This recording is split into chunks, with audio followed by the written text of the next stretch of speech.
Hi, everyone. A very warm welcome. Come on in, take a seat. Maybe you're in a seat already. That's totally fine too. Maybe you've got a standing desk. Maybe that's your vibe. That's great also. We're just going to give it a minute or so to let other people join. In the meantime, please let us know where you're joining from. I am coming to you today from Glasgow in Scotland. And yeah, I know our team are across the world as well. We've got someone from DC, someone from NorCal, which I think is Northern California. I'm very jealous. The weather here is definitely not as nice. Derek from Dallas, hello. Benjamin from Denmark, you're in my part of the world. A warm welcome. We've got Austin, Texas. I love it. Everywhere. Okay, all right, let's get this on our way. So a very warm welcome to the second of our Filecoin mining workshops. Today we are doing Filecoin mining a deep dive. It's a really exciting time in Space Race. We've got 345 miners across the world who have onboarded 76 petabytes to the network. It's just incredible. Like, we are so excited. We hope you're super excited. And the purpose of today is to really get into the kind of mechanics of Filecoin mining and hear from one of our very best. So it gives me immense pleasure to welcome Filecoin engineer Magic, who is going to lead this workshop. Over to you, Magic. Hello, everyone. I want to probably start with explaining some core concepts behind Filecoin and Filecoin mining. We'll go through some of them so everyone understands what I am talking about. We start with power. And Filecoin miner power, just basically the likelihood of winning a block, is based on the amount of proven storage. And that is slightly different from other blockchains where power is your hash rate or staked funds. Another thing that makes it slightly different from other blockchains is that you kind of accumulate power over time instead of using it linearly like hash rate. And one of the coolest features of Filecoin is that and Filecoin power can be actually useful. So you can use the storage to store real data instead of heating up Earth or not using your money. The next thing is the concept of a sector, and that's the main unit of storage in Filecoin. It's just a fixed size piece of data. Each sector can contain multiple deals. A sector without deals is called committed capacity. All proofs and other operations like that are run on sectors. Moving forward, we go to storage proofs. And storage proofs are the magic sauce of Filecoin. There are two core proofs, one of which is proof of replication, which proves that a unique copy of data was created, and the other proof is the proof of spacetime, which proves that unique copy of data that we have just created is stored over time. And the current construction, called stacked DRG port,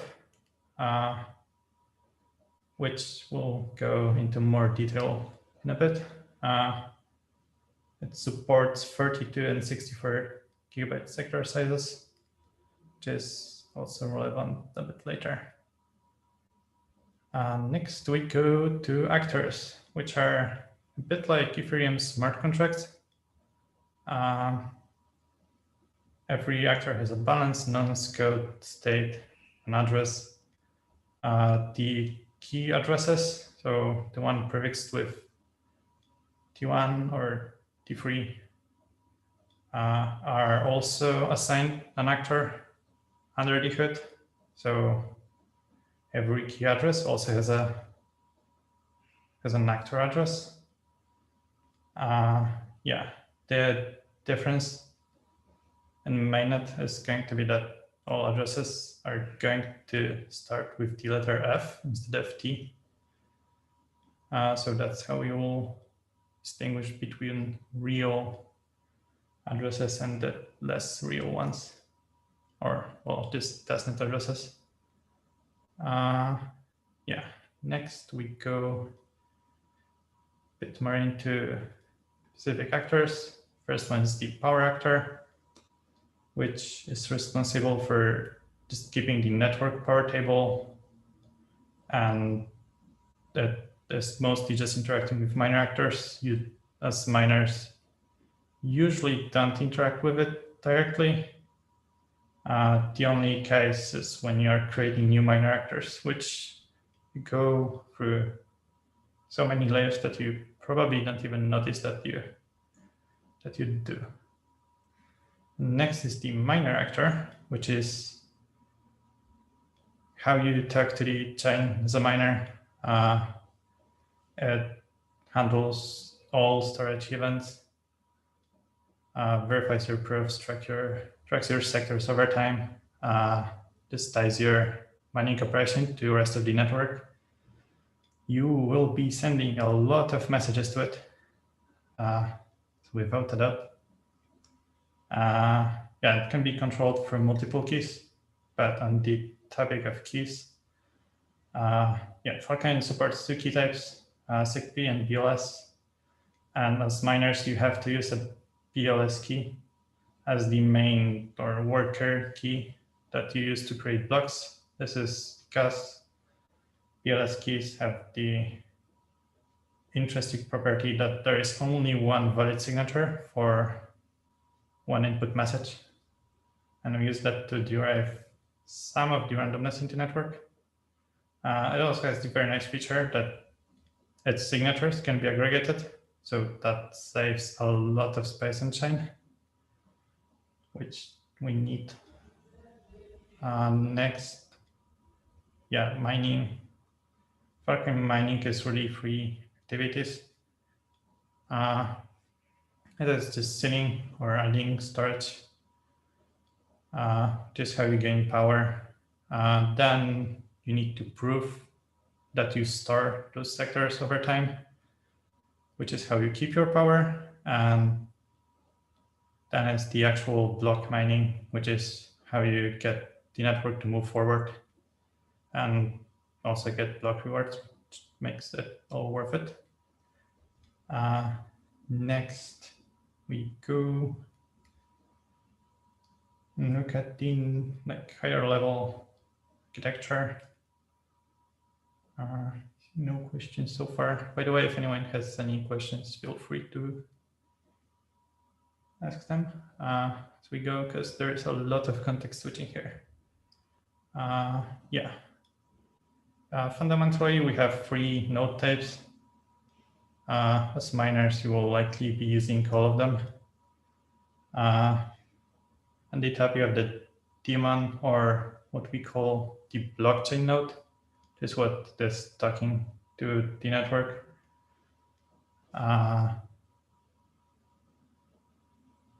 The Lotus miner is what is handling all mining related tasks.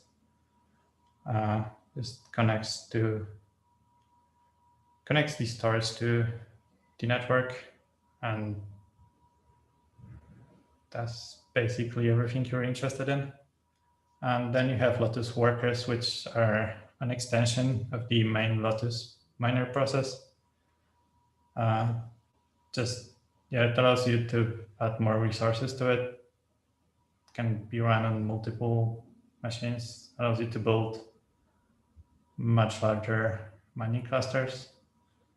And we will focus on the Lotus miner mostly for this stuff, because it's where all the fun happens.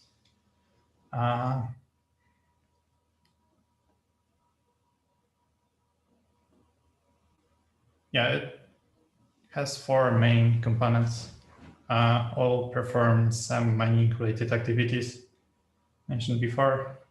The block mining, a window post scheduler is the thing that handles proving sectors over time.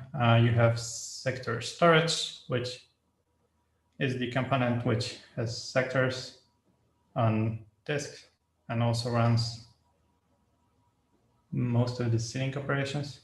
And then you have the storage FSM, which is what handles basically all interactions that need to happen between the blockchain and storage and market to get sectors sealed. So yeah, storage FSM or finite state machine. This is what is responsible for getting data from deals, assembling sectors, sealing them, getting them on chain. There is a bunch of steps involved in sealing a sector. Some of them are very computationally intensive.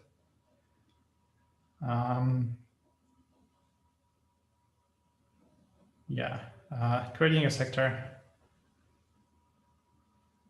can start in two ways. You can either pledge a sector or create a committed capacity sector, which means a sector without deals, or you can start a sector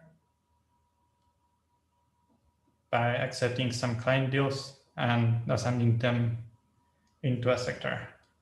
When you accept a client deal, you will create the sector, put the deal into that sector, and then keep it open for, by default, 1 hour to hopefully put more deals into that sector. So you have to do less work to accept more deals. And hopefully get paid more for less work. Just probably what you want to do. Also worth noting, committed capacity sectors can be upgraded into sectors with deals.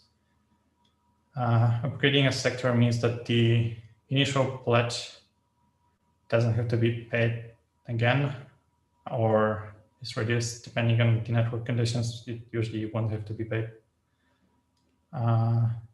Next, from those two paths, we go into the common sealing path. We get into the packing state where we just fill the sector up. So it's the full sector size worth of bytes.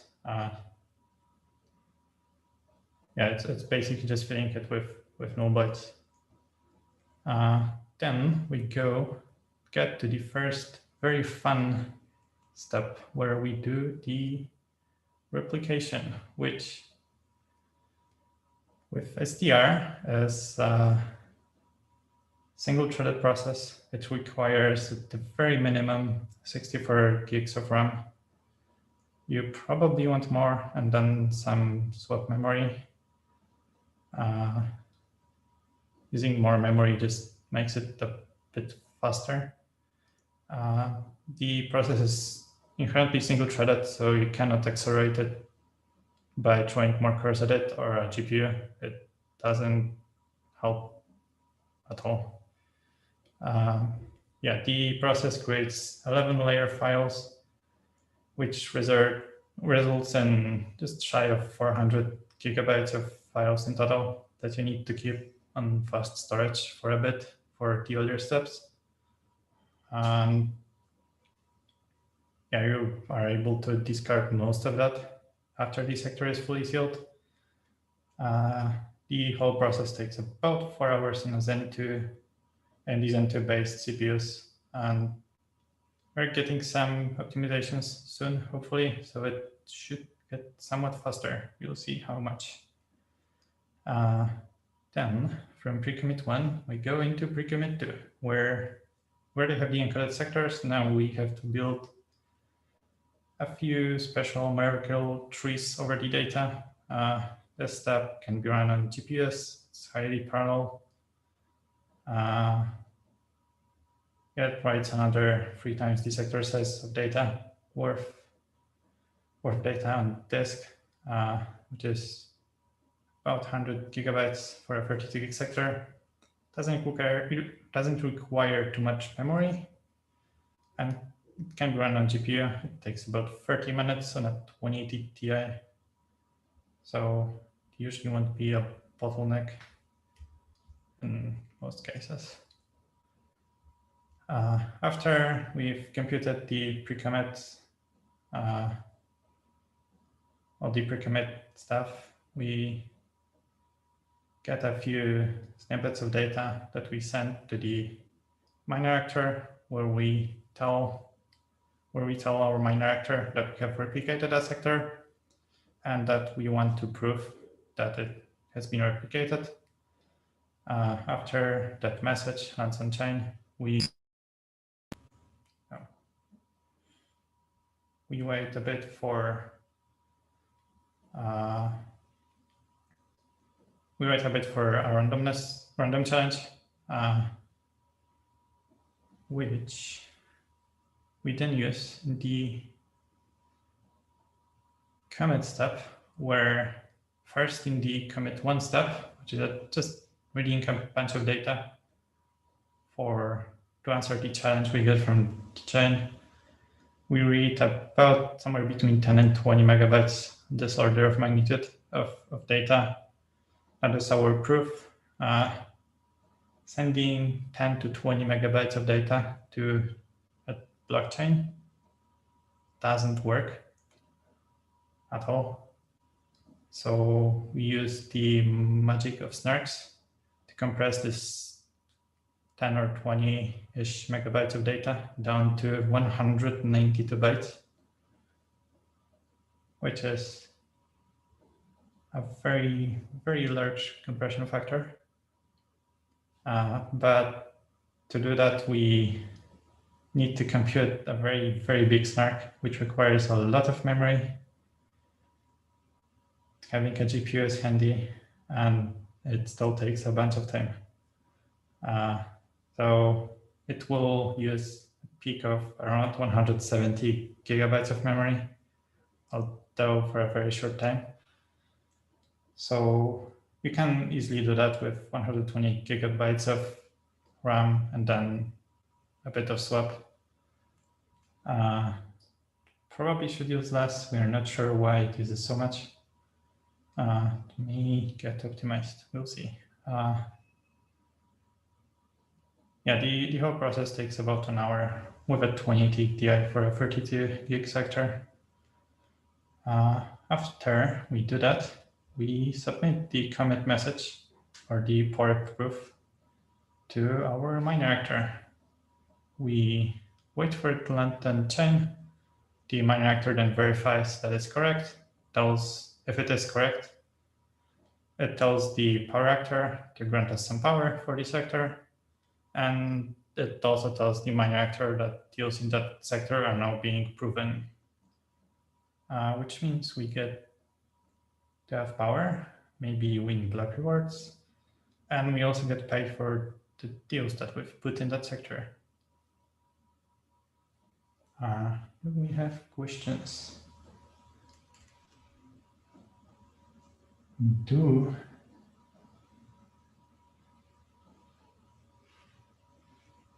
Yeah, there will be more clarifications and some config.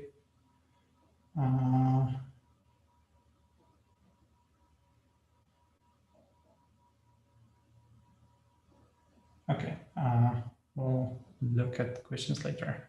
We still have a lot to go over. Yeah, the second, probably most important component is the sector storage.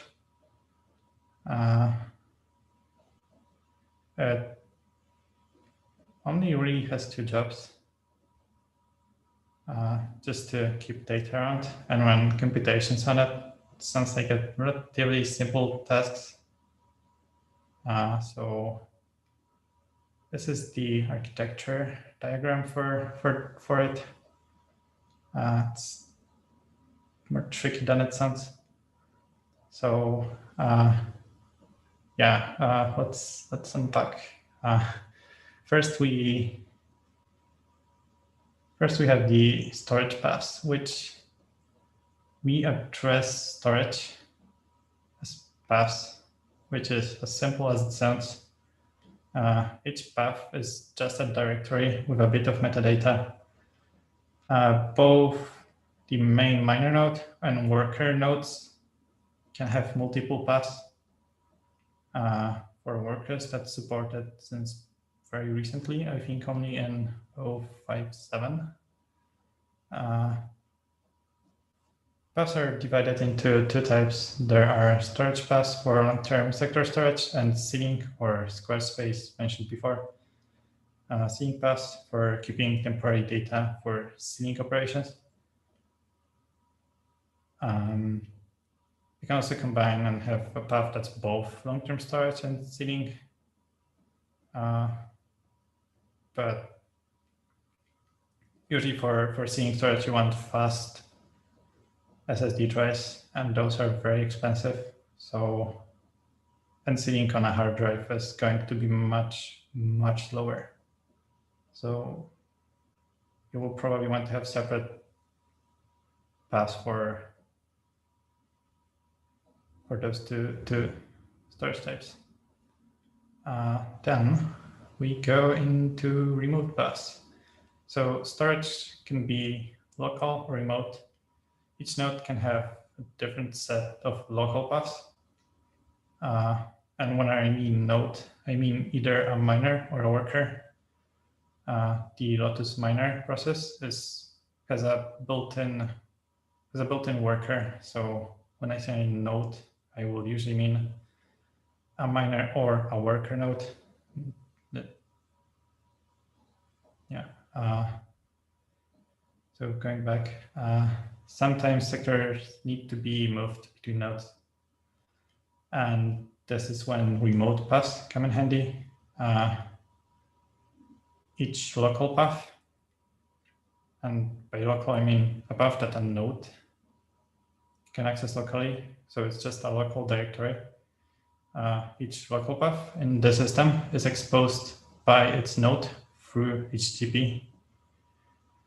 And this allows nodes to transfer sectors between themselves. It's also worth noting that paths can be shared between nodes using shared file systems, such as NFS, Ceph, or any other technology that does that. And this makes it so that transfers don't have to happen over HTTP, which can be this can be much faster with technologies like RDMA, which can be used with NFS decently easily. But yeah, that's the more exotic stuff. Yeah, next we get the worker. This is the component which gets sectors into local storage and actually runs tasks coming from higher levels of the storage FSM. Each worker will access its local storage, and it can also pull things from remote storage paths into its local storage paths. Yeah, again, the Lotus miner process embeds a worker. So technically, it's not necessary to run the Lotus worker process if you only have one machine. There are still some cases where that can be a good idea, but usually you won't have to with just one machine. Yeah, now the fun part, get to scheduling. This is the logic that decides what task to run, when, and where. It's fairly complicated and still didn't receive nearly enough love from us. It's really hard because it needs to balance a lot of things. We we want to support a diverse range of setups at many different scales, and we cannot just require everyone to build their data centers in the same way with the same parts. It doesn't work. So that we have to support everyone. The scheduling strategy, it has a few parts. Initially, all tasks will go into the global scheduling queue. From there, the main scheduler assigns them to so-called per worker windows. After they are assigned to a worker, the worker will process all of those tasks. The hard part is knowing which task to assign to which worker and when. It's much more complicated than it sounds. So we use the concept of resource windows mostly to prevent resource starvation. So when you have a lot of small tasks and a few big tasks, you could be scheduling the stream of small tasks, and that would prevent the bigger tasks from ever running. We define a window to be a group of tasks which a worker can run all in parallel. So if you schedule a window worth of tasks, the worker won't ever run out of resources. Each worker has a few windows, so windows are tied to one worker. So all windows are worker specific. And if workers have different sets of resources, their windows will have effectively different sizes. This slide is a lot. So each worker has 4 windows. 2 of those are for running and preparing for running tests. The global scheduler operates in a set of open windows. And an open window is just a task. And an open window is just a window with no tasks.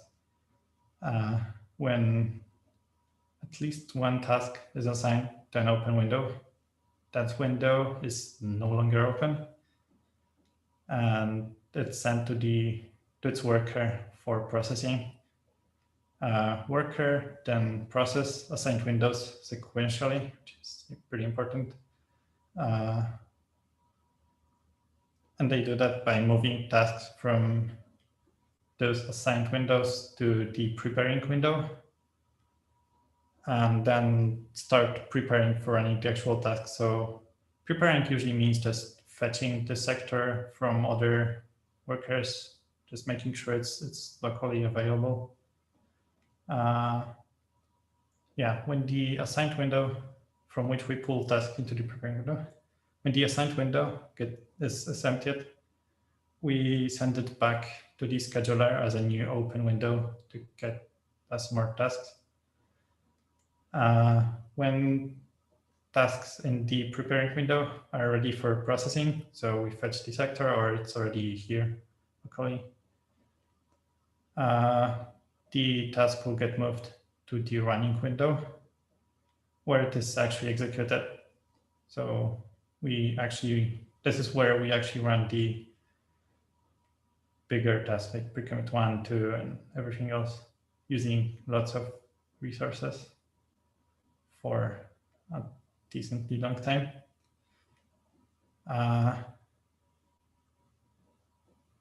When we assign tasks to windows, we guess how much resources they use based on the static resource table,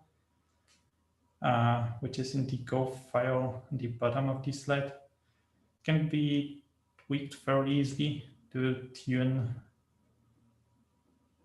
some of the scheduling logic. if you know what you are doing. If you don't know what you're doing, you can end up with the scheduler using either way too few resources or just crashing all your workers with way too much tasks. It doesn't care if you set it to low, it will just send everything to you, and you'll have to somehow survive that or not. Okay, so next, there will be some improvements coming soon-ish. The current project isn't perfect. We'll be working on a number of things, make it somewhat better. Yeah, we are also very, very open for any ideas. So just send them our way. If you think you know how to make this better without too much effort, we want to hear about it. Okay, next we have proving storage. The next decently big thing we have to do Filecoin as miners.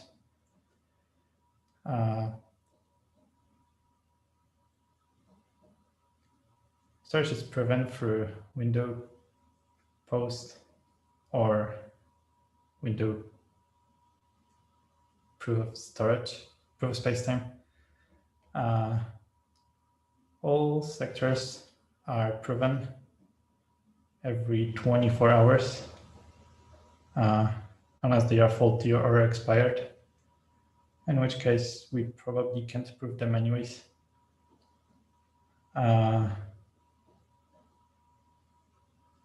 We split the 24-hour so-called proving period into 48 deadlines. Each deadline is 30 minutes.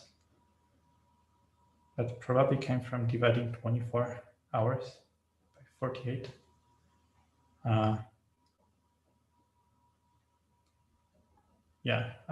Then in each deadline, you can have you can have 0 or more partitions worth of sectors. Now partition is just an arbitrary group of sectors which you prove together in a single window post message, unless you have more than, I think, 10,000 sectors in a deadline, then you split it up more. But to get more than 10,000 sectors in one deadline, you have to be a pretty big miner. So currently it's unlikely to be an issue for anyone. And computing window post also involves computing a snark that can also use a GPU to make it faster. Deadlines. Each deadline defines a couple of important points in time. First, you have the fault cutoff, which is 35 minutes before the deadline opens, which is the latest time at which you can declare faults on recoveries.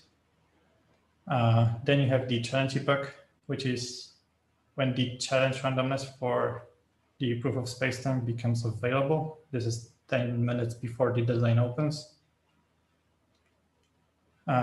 Then you enter the deadline at the deadline open epoch, and from that time you have 30 minutes to submit the window post message to the chain. If you, after 30 minutes, miss the deadline close epoch, you can't submit the post message for that deadline at that point. And that when that happens, leads us nicely to faults. You have two main sector-related fault types. You have declared faults and skipped faults. Skipped post faults. Declared faults may pay a smaller penalty compared to skipped post faults. So you want to declare that you are not able to prove your storage in advance. The difference is pretty big from what I remember. Sectors that are faulty for either fault type can be faulty for 14 days. And after 14 days, they will be permanently terminated unless they are recovered through the recovery mechanism.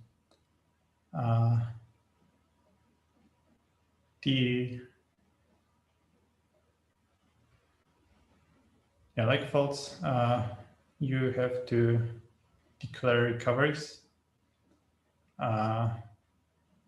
35 minutes or before, 35 minutes before the deadline opens at the latest. And when you declare recovery, you claim that a sector that you declare as recovered will be proven in the next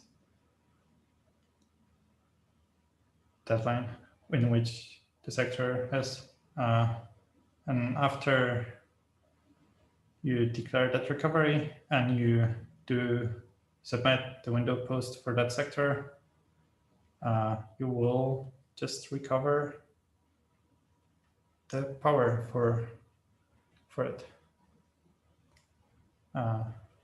You won't recover the fee you had to pay for faulting on that sector, so don't just fault. It's expensive. The next pretty major thing that you do as a miner is mine blocks. This is where you actually get your block rewards and get paid for everything you do. The mining process is just a simple series of steps, all done automatically. So it starts by selecting blocks or type set which you'll mine on top of. Then you check if we won. If we didn't, then we go back to the first step and just wait for the next debug. If we did win, we start computing another type of proof called the winning post. Winning post is just a proof of space-time on a single random sector. And the thing it allows us to do is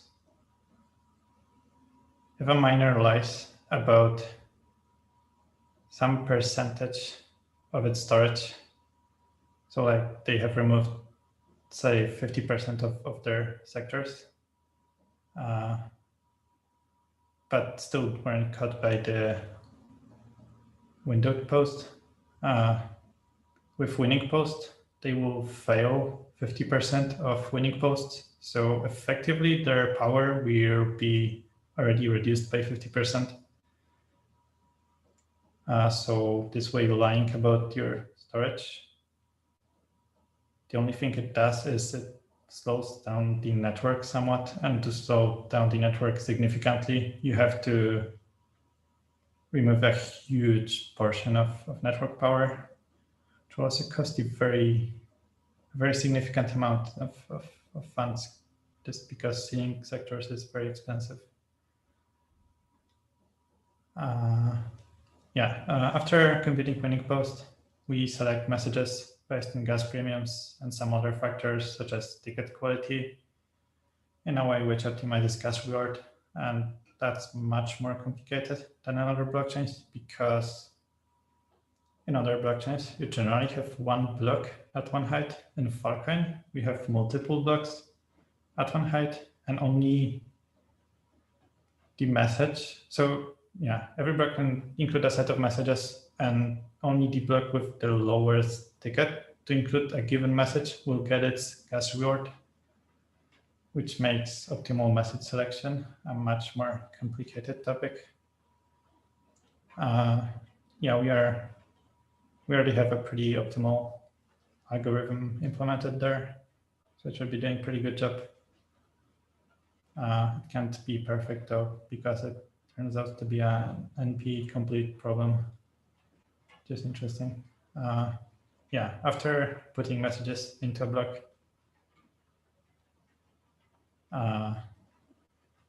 we wait for the epoch timestamp and we send the block to the network. And we have to wait for the epoch timestamp because if we send the block too early, nodes which receive it too early will just reject it.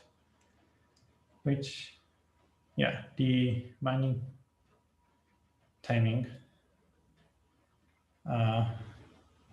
basically after each epoch starts, we wait about 6 seconds for blocks from that epoch to arrive from the network. This is the select mining base step from before. After the blocks have arrived, we check if we won. If we did win, we compute the winning posts, we put a snark, which has to be done quickly. Also for winning post, you really want a GPU because it has to be done quickly. Like, it should be taking 10, maybe 15 seconds. If it takes longer, you need to optimize something or get better hardware. Yeah, so you compute the snark, hopefully in less than 15 seconds. It can take a bit longer, but it gets pretty tight. After that, you put a block together with the messages and everything, and you wait for the epoch timestamp, for the epoch to start, and then you release it to the network. Yeah, so that's it for mining. Now we can either, what's the time? Yeah, we can either go to node setup or answer some questions. So maybe we'll do, yeah, maybe we'll go quickly for the node setup because it may have some interesting things. Yeah, creating a miner node. You create a BLS address, you send it some funds from a faucet or in mainnet through other means. You then initialize a Lotus miner with the Lotus miner init command, specify some flags. You usually want to set the sector size. For mainnet, it will be either 32 or 64 gigabytes. Also, something I mentioned that 64 gigabyte sectors, the only difference is that they use basically twice the resources for most seeding steps. But the benefit is that you send 2 times less messages to the chain, and that can save you a lot of cost in mainnet on gas fees. And we don't know how they will look, so maybe worth supporting 64 gig sectors.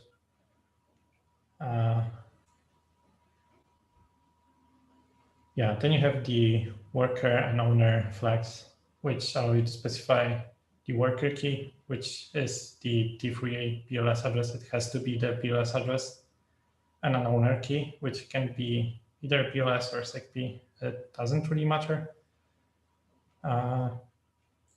The difference between those two is that the worker is the address, which is used to create blocks. The owner address, in addition to not being able to mine blocks, it can do all miner related actions, like the worker key, and it can also withdraw funds from the miner actor. The worker address cannot do that. Yeah, there are also some other flags in the init command, like no local storage, which just makes the miner not have any local storage. Currently, you will have to just add another storage path manually because the Lotus miner process has to have at least one local storage path. Unfortunately, this should be changing soon. And you will be able to run and answer post challenges from workers, which will be very neat because you will not have to have any storage in your local Lotus miner node. Yeah, the next step after you run the initialize command, you will have to fetch some hundreds of gigabytes of snark growth parameter files. There is fortunately no way around it currently. You just have to fetch them somehow.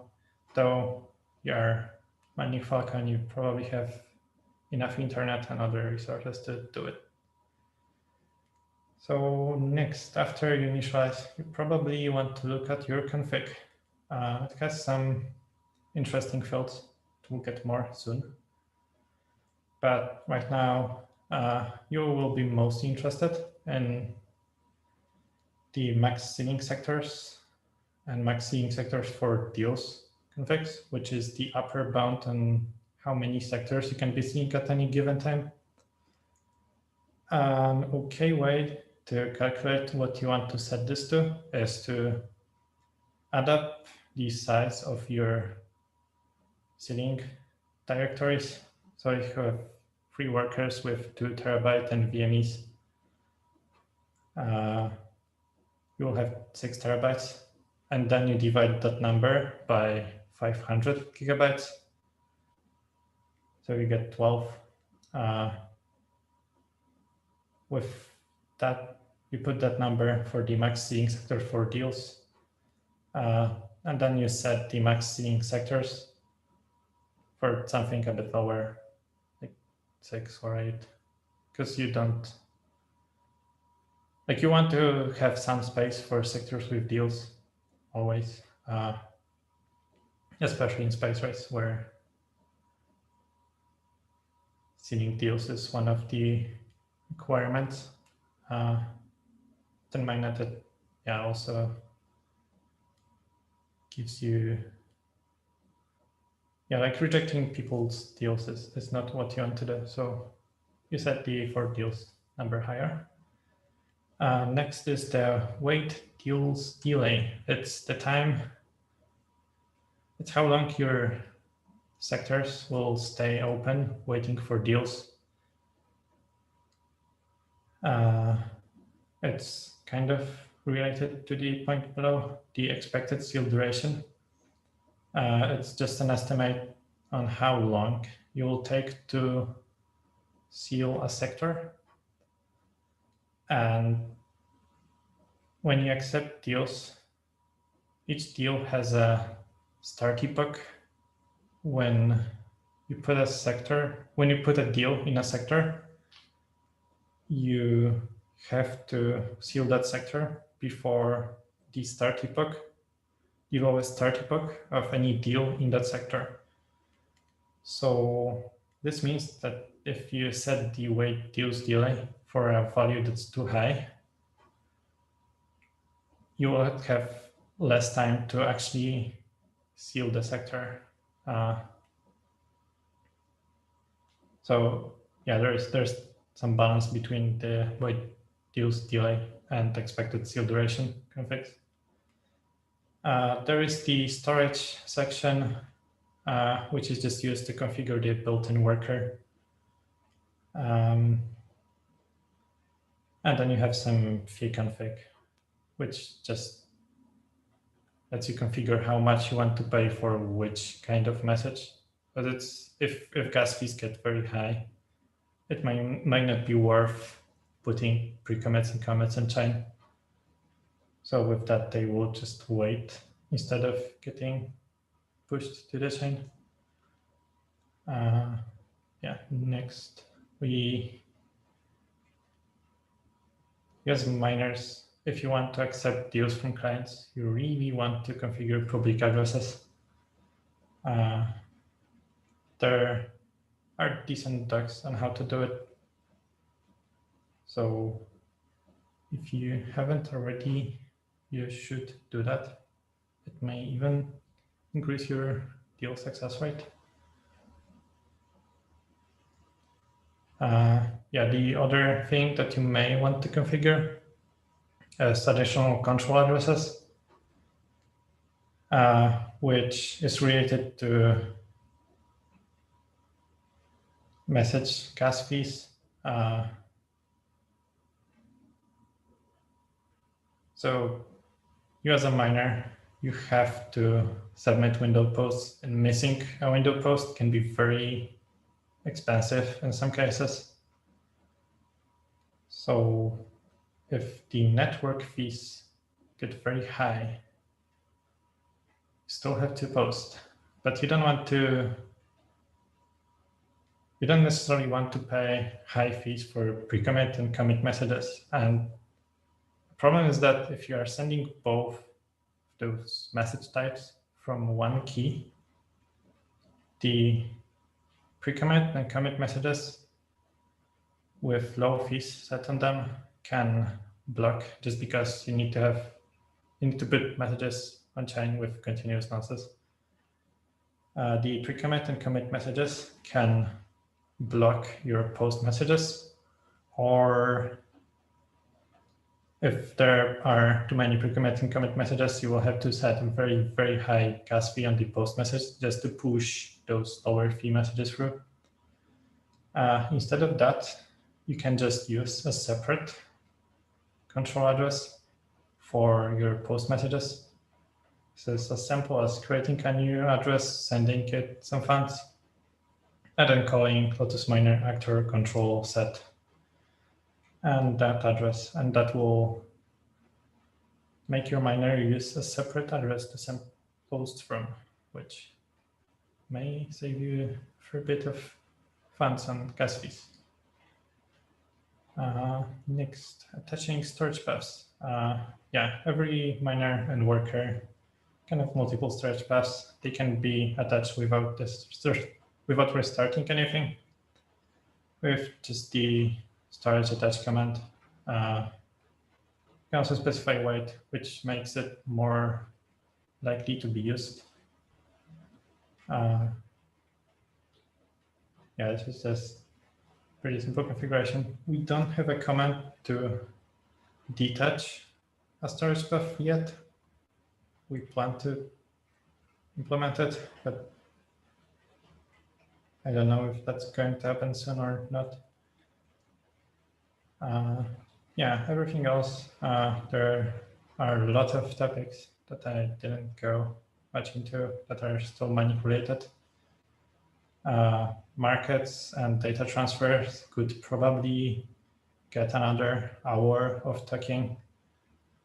Yeah, there are topics like how to back up a node, node redundancy, which we don't really support yet, that we should go into. And then there's method selection and all the gas rated fun times, which could probably also use like another hour or two of talking about. Yeah, instead of that, I can get questions from people.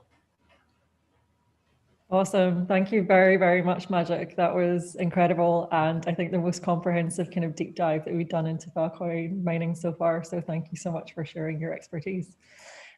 You do have questions. I think you've answered some of these throughout your presentation, but if you're happy to, let's just run through them anyway. And let's start with Meatball's question. Meatball is a name I know. You were one of the community champions on Space Race last week, so congratulations for that.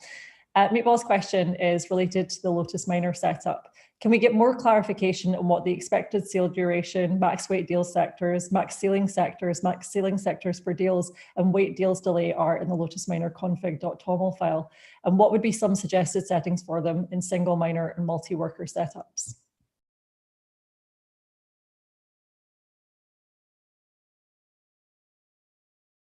Oh, Angie, if you were saying anything, I probably didn't hear you because my audio was broken. Can you? No worries. Okay, so we had a question in the chat from Meatball, which was, this is a hard one to say out loud. Can we get more clarification of what the expected sale duration, max weight deal sectors, max ceiling sectors for deals, and weight deals delay are in the Lotus Miner config.toml file? And what would be some suggested settings for them in single miner and multi-worker setups? Yeah, so that's basically what I've gone into here in the config.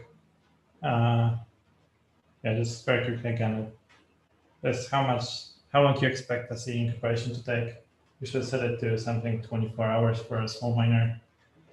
Max weight deal sectors, max seeding sectors, just divide your scratch storage by about 500 gigabytes each. Yeah. Cool. Thank you very much, Magic. Next question comes from Danny Wu. Any way to reload the configuration file of Lotus Miner without restarting and losing deals? Some parts of the config can be changed dynamically for the API. Some cannot. We will be, very likely, we'll be swapping the whole config subsystem for something that's property-based. And that allows reloading every configuration element without having to restart your nodes, because it's very bad. We also try to implement something which allows you to restart or upgrade your nodes without losing progress on ongoing operations. I don't really know when that's going to happen. Hopefully before mainnet, we'll see. Cool. Awesome. Thanks, Magic. Next question comes from Igor S. Does a miner itself have an internal worker in the process? It does. There you go. Super easy. It does. Okay. Another question from Danny Wu. Does the deal bot look at expected sale duration at all, or is it client only? I am not sure if it's exposed in the storage ask.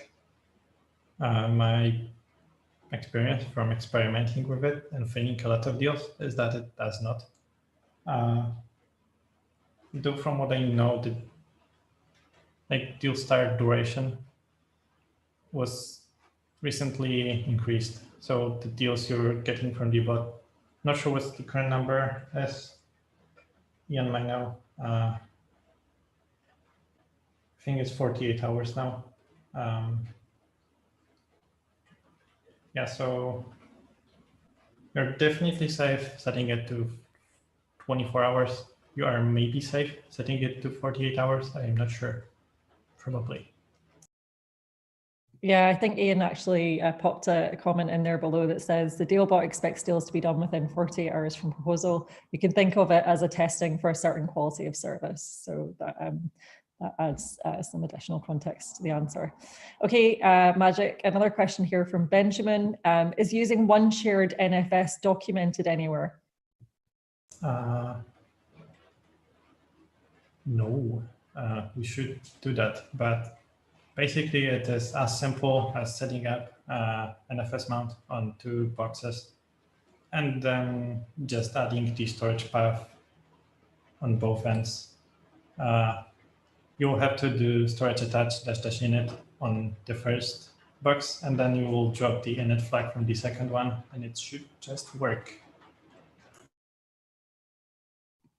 Awesome. Thank you, Magic. Let me see a question here from YouTube from August. How will miners at first obtain the initial Filecoin necessary for mining? Magic, I know the answer to this one if you're happy for me to take it. We have a Filecoin faucet, which we can link to you. In fact, we can link here below, which will give you the kind of initial pledge collateral that you need for experimenting on the testnet. And one of the team will link it here below for you, August. Okay, I think we have time for maybe one more question. Okay, this question's from Hyun. What are some conditions that cause deadlocking in the scheduler? Sometimes running ceiling jobs command results in halving process and breaks the scheduler? There shouldn't be any. If that happens to you, ping us, send us a bug report upon an issue. The seeding issue template at GitHub tells pretty clearly what debug data we want, but we mostly care about getting a coroutine dump from your miner. So if that happens to you, please report it, because it really shouldn't happen. Awesome, thank you. Well, I'm afraid that's all we've got time for today, folks. If you have any additional questions, please head over to the Filecoin Slack, which we'll link here in the chat. A huge thank you to Magic for taking the time to share his expertise with us, and to all of you for joining us. Coming up tomorrow, we've got a live AMA with the Filecoin team and a Crypto Econ workshop with Juan, where he'll be talking about the recently published Engineering Filecoin's Economy Report. All of the info and registration details can be found on spacerace.filecoin.io. Enjoy the rest of your morning, afternoon, or evening, and happy mining. Thanks so much. Bye.